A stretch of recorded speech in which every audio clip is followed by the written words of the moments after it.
हाय मित्रांनो, तर मी आत्ता ना काजळ तयार करायला लागले. का सांगू का, बाहेर ना आपण काजळ आणतो 150-200 रुपयाचं नाही का. फक्त एवढंसं टोक असते त्या काजळाला आणि काजळ लगेच संपते. मला तर 8 दिवस पण नाही जात की ते लगेच काजळ संपायला लागले. मग म्हणलं चला, जसं माझी मम्मी बनवायची तसं काजळ बनवते घरच्या घरी.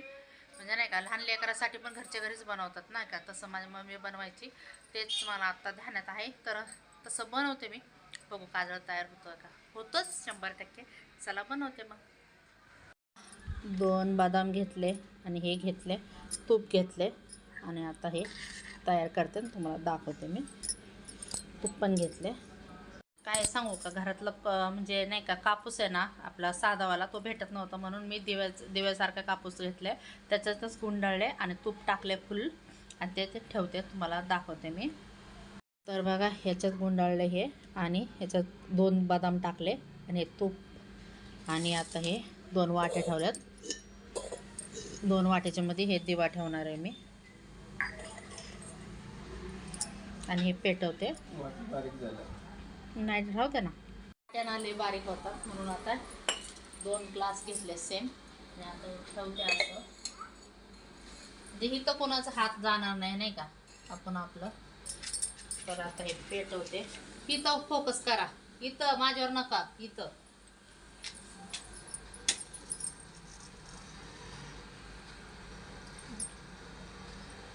हवा यायला लागलाय म्हणून पेटला नाही.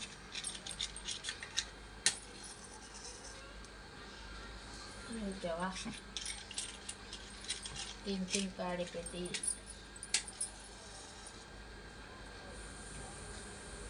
कट करा. इकडं पेटवले,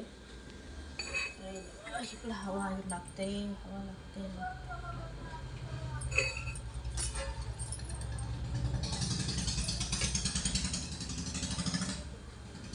बघा आता याच्यात ठेवते मी.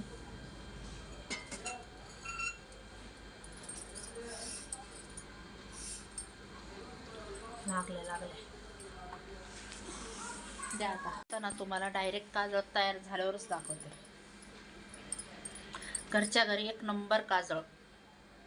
तर चला बघूया काजळ तयार झालं का नाही.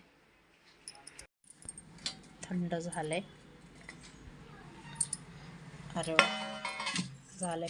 पहिलंच प्रयत्न केलाय. बघू आता एवढं झालंय आणि बदाम तेवढं राहिलंय, तर बघू. चला मग आता काय, फक्त ते काजळ काढायचं आणि डब्यात भरून ठेवायचं, थोडंसं तेल टाकून खोबरेचं. Okay, bye.